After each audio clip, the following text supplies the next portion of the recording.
ஆள் பிடிக்கிற வேலை எங்களுக்கு தேவை, அது போன்ற நிலைகள் இல்லை. தமிழக வெற்றிக் கழகத்தின் தலைவரை நாடி மக்கள் வருகிறார்கள். என்றைக்குமே நடைபெறுகிற ஒன்று. திமுக ஆட்சி நீங்க பார்த்திருப்பீங்க. ஆட்சி நடைபெறுகிற போது கம்பம் முன்னாள் அன்னைய சட்டமன்ற உறுப்பினர் ராமகிருஷ்ணன், அனிதா ராதாகிருஷ்ணன் என்ன போய் சேரலையா? ராஜினாமா பண்ணிட்டு போய் அங்க கட்சியில் சேர்ந்து மறுபடியும் எலெக்ஷன் கண்டஸ்ட் பண்ணீங்களா? இதுக்கு பேர் என்ன? ஒன்று, தேர்தல் வருவதற்கு முன்னாலே பெரும்பான்மை பலன் எங்ககிட்ட இருக்கிற போதே திமுகவும் அண்ணா திமுகவும் கூட்டணி வைத்து ஒரு ஆட்சியை பிடிக்கலாம் என்று நினைத்தவர்கள் யார்? அதற்கு அவரெல்லாம் பதில் சொல்றேன். இதுவரையிலும் தமிழக வரலாற்றில் அண்ணா திமுகவோடு திமுக இணைந்து ஒரு ஆட்சியை பிடிக்கலான்னு ஒரு சதி வலைப்பின்னீர் இதுதான் முதல் தடவை. அதை முறியடித்த பெருமை தமிழக வெற்றிக் கழகத்துறை தலைவராக இருக்கிற நம்முடைய இன்றைய முதல்வர், என்றைக்கும் முதலமைச்சராக அரியணை அமரக்கூடிய தளபதி ஒருவரால் தான் முடிந்திருக்கிறதே தவிர யாராலும் இல்லை. முன்னாள் முதல்வர் ஸ்டாலின் பேசும்போது நாங்கள் சொன்னதை தான் விஜய் வந்து டெல்லியில் பேசிட்டு வந்தார். இல்லை, இவருக்கு எப்படி தெரியும் டெல்லியில் பேசிட்டு வந்தது? அவர் பேசினது பாரத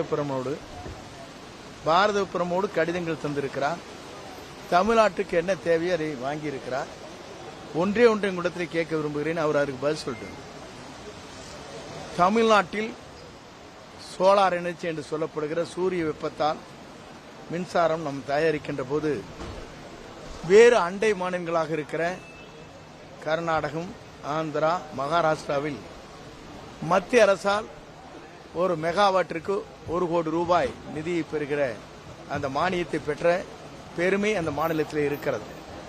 ஆனால் தமிழ்நாட்டை பொறுத்தவரையிலும் ஏறத்தாழ 5000 மெகாவாட் சோலார் எனர்ஜி என்று சொல்லப்படுகிற சூரிய வெப்பத்தால் மின்சாரம் தயாரிக்கின்ற போது 1 ரூபாய் கூட மத்திய அரசால் மானியத்தை அவர்கள் பெற முடியவில்லை. அதற்கு என்ன காரணம் என்பதை அவர் பதில் சொல்லட்டும்.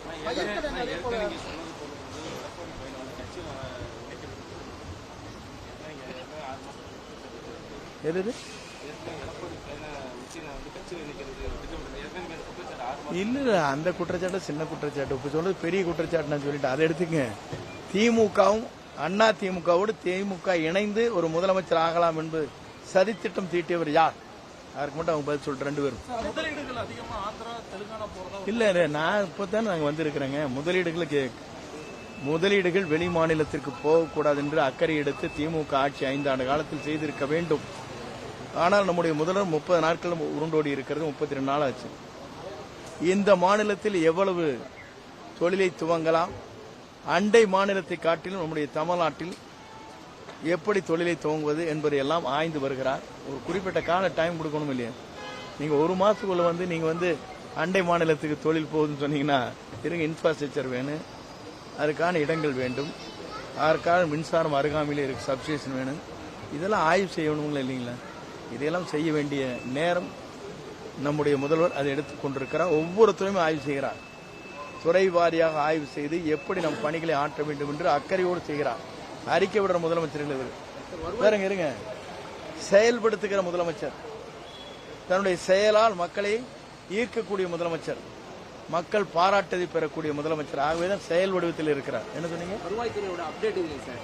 நிறைய எம்ப்ளாயிஸ் ரிட்டையர்ட் ஆகி போயிட்டு வந்துட்டு. இல்லை, வருவாய்த்துறையை பொறுத்தவரையிலும் தேவையான பணிகளை உருவாக்குவதற்கு நடவடிக்கை நாங்கள் மேற்கொண்டு வருகிறோம். எந்தெந்த பணி காலி இடங்கள் இருக்கிறதோ அதை நிரப்புவோம். வருவாய்த்துறையில் பல்வேறு மாற்றங்களை 3 மாத காலத்தில் நீங்கள் பார்க்க போகிறீர்கள். வருவாய்த்துறையும் அதே நேரத்தில் தொழில்நுட்பம் இங்கே இருக்கிற ஐடி, அதே போல பத்திரப்பதிவு இணைந்து அன்றைக்கு ஒரு கூட்டம் நடைபெற்றிருக்கிறது. இனி பத்திரப்பதிவாக இருந்தாலும் சரி, வருவாய்த்துறையில் இருக்கிற டேட்டா என்ட்ரி சொல்வார்களே, இதையெல்லாம் சரி செய்வதற்காக கூட்டங்கள் கூட்டப்பட்டிருக்கிறது. கொஞ்சம் பொறுத்திருங்கள். 3 மாத காலத்திற்கு பிறகு ஒவ்வொரு துறையும் எப்படி இருக்கிறார்கள் அந்த அறிவுரை ஏற்று ஒவ்வொரு துறையும் சாதனை படைக்கும். இல்ல எல்லாருமே இல்ல டிஜிட்டல் முறையை கொண்டு வருவதற்காகத்தான் ஐடி அந்த துறையை அழைத்து நாங்கள் பேசியிருக்கிறோம். எல்லாமே ஆன்லைன் மூலமாக இப்போது பதிவு செய்யப்பட்டு வருகிறது. எதிர்காலத்தில் டிஜிட்டல் என்ற முறையில் அவரவர்கள் என்ன கேள்வி தெரிந்து கொள்ள வேண்டுமோ அனைத்தும் தெரிந்து கொள்வதற்காக இந்த துறை செயல்படுத்துவதற்கு நடவடிக்கை மேற்கொண்டு வருகிறோம். அதற்கு கொஞ்சம் கால அவகாசம் தேவை.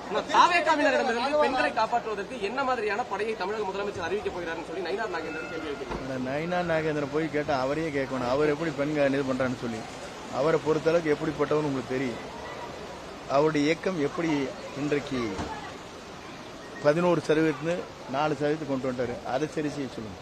தூத்துக்குடியில வந்து தாவேகா எம்எல்ஏ மீது பெண் இல்ல இப்போ வந்து பத்திரிகையில் வருகிற செய்தியை வைத்துக் கொண்டு நான் பதில் சொல்ல இயலாது. குற்றச்சாட்டுகள் யார் மீது நிரூபிக்கப்பட்டாலும் தலைவர் அதற்குரிய நடவடிக்கை மேற்கொள்வார். தீர்ந்து போன கட்சியிலிருந்து இவங்க நிர்வாகிகளை வந்து விடக்கூடிய கட்சி எந்த அளவுக்கு காய்ந்து போயிருக்குன்னு சொல்லி முக ஸ்டாலின் ஒரு தீர்ந்து போன கட்சி யாருது? எந்த கட்சி தீர்ந்து போச்சுங்கிறீங்க? நான் ஒரே ஒரு கேள்வி அவரிடத்துல, ஸ்டாலின் அதையும் பேசக்கூடாது.